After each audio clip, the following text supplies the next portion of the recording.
Hi guys, welcome back to my channel.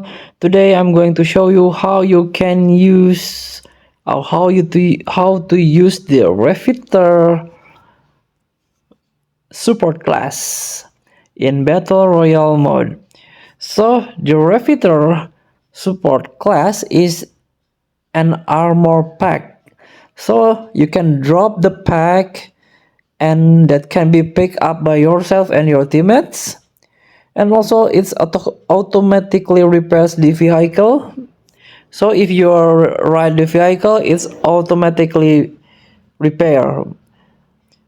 And also there is a passive trait, reduce recovery time. And let's see the details. Tap the yellow icon. This is literally engineer, because this trait is the greaser, slowly repairs and increase the durability limit of your armor and vehicle.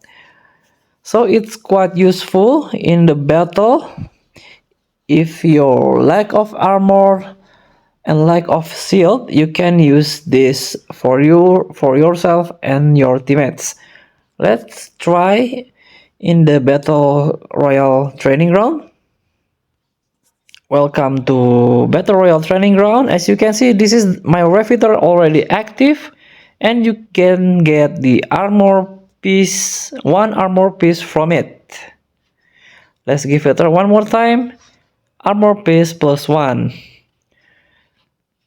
So you get an armor to shield your hull. So thank you for watching. Don't forget to comment, like, and subscribe, and also click thanks button below. Enjoy the game.